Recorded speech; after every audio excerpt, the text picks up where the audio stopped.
un veuf a décidé de suivre sa fille adolescente après avoir constaté que des objets de valeur et des bijoux précieux de sa femme décédée avaient disparu de la maison. Toute la vie de Nicola Stevens tournait autour de sa fille. Elle était tout ce qui lui restait de sa femme, Wendy, qu'il adorait. Alors que leur fille Jodie n'avait que 7 ans, Wendy a appris qu'elle était atteinte d'un cancer de l'ovaire, et la terrible bataille a commencé. Peu importe ce qu'ont fait les médecins ou à quel point Wendy s'était battue, c'était un ennemi au-dessus de ses forces, et un jour, elle a pris la main de Nick et lui a fait une demande qui lui a brisé le cœur. Nikki, avait-elle chuchoté. Chérie, je suis si fatiguée.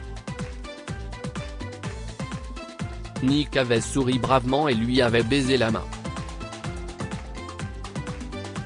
Repose-toi bien aujourd'hui, ma chérie, et demain, les médecins feront un essai avec une nouvelle substance. Mais Wendy secouait lentement la tête. Non, Nikki, je suis fatiguée.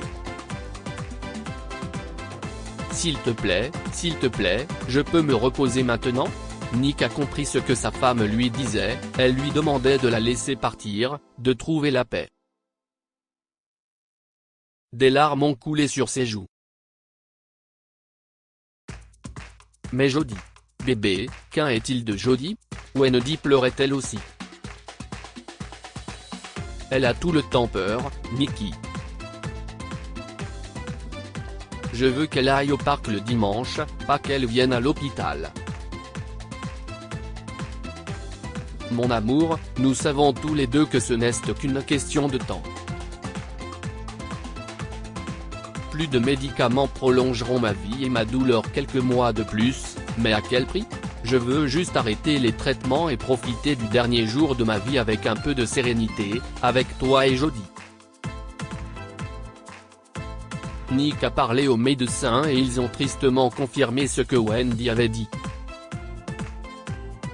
La gestion de la douleur rendrait ces derniers jours tolérables, et l'arrêt des traitements épuisants lui donnerait du répit et du temps pour sa famille. 6 semaines plus tard, Nick et Jodie étaient présents lorsque Wendy a fermé les yeux pour la dernière fois. Il lui tenait les mains et ce fut un moment de paix pour la famille. Nick et Wendy avaient tout expliqué à Jodie. Wendy avait dit à Jodie, « Mon amour, nous nous battons de toutes nos forces tant que la victoire est possible, mais quand elle ne l'est pas, il faut savoir se rendre avec dignité. » Après la mort de Wendy, Nick et Jodie se sont accrochés l'un à l'autre et ont surmonté leur douleur. Ils étaient aussi proches qu'il est possible de l'être entre un père et sa fille, et Nick pensait qu'il en serait toujours ainsi. Bien sûr, les enfants grandissent et les adolescents semblent s'éloigner de leurs parents pour construire leur propre identité et suivre leur propre chemin. Nick comprenait cela, bien sûr, mais comprendre et vivre quelque chose est très différent. Soudain, rien de ce que Nick faisait n'était juste, chaque mot qu'il prononçait irritait Jodie. Il ne savait rien, il ne comprenait rien, cria-t-elle avant de partir en claquant la porte. Tout ce qu'il voulait, c'était être à nouveau proche de Jodie, lui faire plaisir. Un jour, il l'a entendu dire à l'une de ses amies à quel point elle voulait le nouvel iPhone. « Peut-être que ton père te l'offrira pour ton anniversaire », s'est écrié l'ami de Jodie. « Non, il ne le fera pas », s'est moqué Jodie. « Il est tellement avare. Il trouve que si est trop cher pour un ado, je l'ai entendu dire. Mais ce que ça veut dire, si est trop cher pour être gaspillé pour moi. » Nick est profondément blessé. Il pensait effectivement qu'un téléphone portable coûtant plus de 1000 $ n'était pas approprié pour un adolescent, mais il décida de montrer à Jodie à quel point il l'appréciait. Le matin du 16e anniversaire de Jodie, elle est venue prendre son petit déjeuner et a trouvé sur la table une boîte avec un énorme nœud rose, à l'intérieur de laquelle se trouvait le tout dernier iPhone, accompagné d'un étui rose bonbon. Jodie a pris le téléphone et l'a fait tourner dans ses mains. « Merci. Je suppose. » dit-elle. C'était la seule couleur que tu pouvais avoir? La moins chère? Parce que si est affreux. Nick lui a tourné le dos et est parti. Où était la gentille petite fille qu'il avait élevée? Je suis désolé Wendy, a-t-il dit en sanglotant. J'ai tout gâché. J'aimerais. Mais ce souhait inexprimé ne fait que l'enfoncer davantage dans le chagrin d'amour.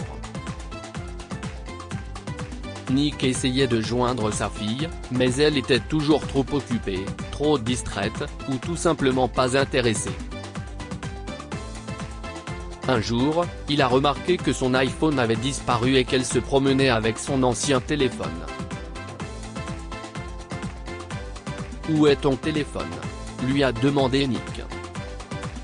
« Je l'ai perdu », a répondu Jodie avec nonchalance. Tu sais comment sont ces choses-là. Nick était furieux. C'était un objet coûteux et il était tenté de lui dire qu'elle était irresponsable, mais il n'a rien dit. Il ne pensait pas qu'affronter Jodie serait d'une grande utilité. Mais Nick a vu Jodie ouvrir la boîte à bijoux de Wendy. Lorsqu'il y a jeté un coup d'œil plus tard, il a constaté qu'il manquait une paire de boucles d'oreilles en diamant de grande valeur. Peut-être, se dit Nick, que Jodie les avait prises pour les porter, en souvenir de sa mère. Mais il a commencé à vérifier les bijoux fréquemment et un bracelet de tennis en émeraude et diamant a ensuite disparu. Nick est maintenant très contrarié. Entre l'iPhone et les bijoux, plusieurs dizaines de milliers de dollars d'objets de valeur avaient disparu. Il est déterminé à découvrir ce qui se passait et à y mettre fin. Il a surveillé Jodie de près et l'a vu retirer le collier de diamants de Wendy. Cet après-midi-là, il a suivi sa fille en ville et l'a vue entrer dans une bijouterie.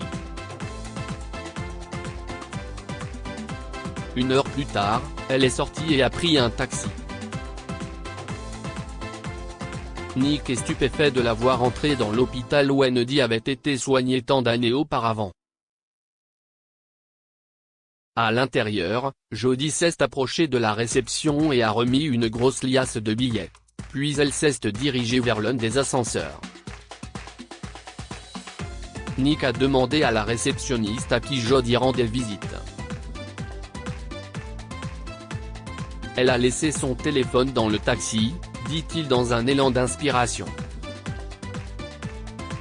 Elle rend visite à Madame Daniels dans la chambre 432, dit la femme. Si est sa grand-mère. Sa grand-mère?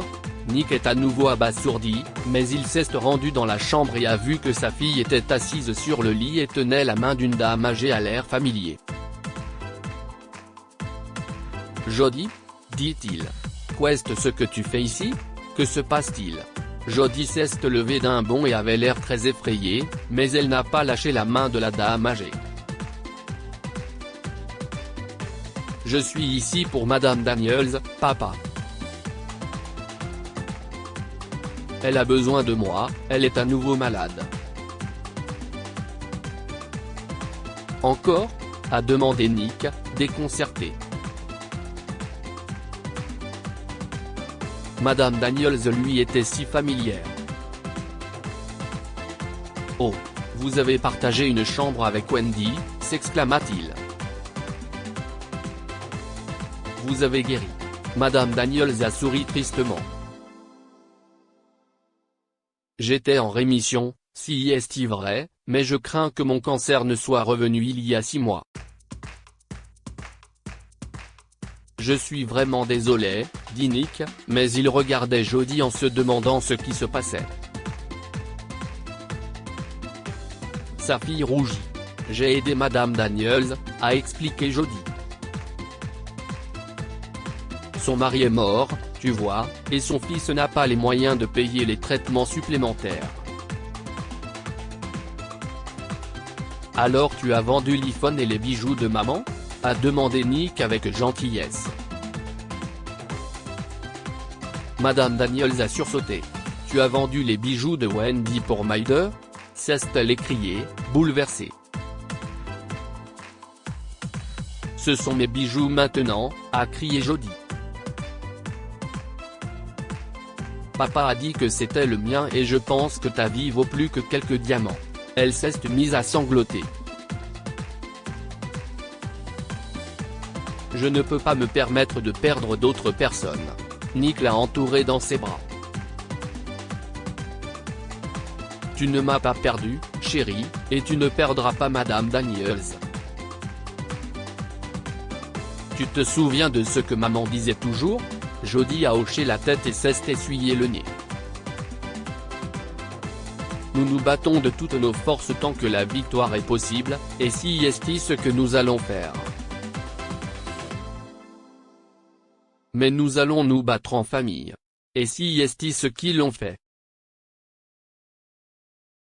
Nick disposait de ressources considérables et il s'est assuré que Madame Daniels recevait les meilleurs soins possibles. Jodie a été ravie que Madame Daniels soit en rémission, et même si Nick et elle se disputaient encore de temps en temps entre père et fille, ils étaient plus proches que jamais. Que pouvons-nous apprendre de cette histoire ? Luttez de toutes vos forces tant que vous pouvez remporter la victoire. N'abandonnez jamais et ne comptez pas les coups tant qu'il y a encore une chance, mais sachez admettre la défaite avec élégance. Il y a des choses dans cette vie qui ont plus de valeur qu'un diamant ou qu'un iPhone. L'amour que nous portons à notre famille et à nos amis est plus précieux que tout. Partagez cette histoire avec vos amis. Elle pourrait illuminer leur journée et les inspirer.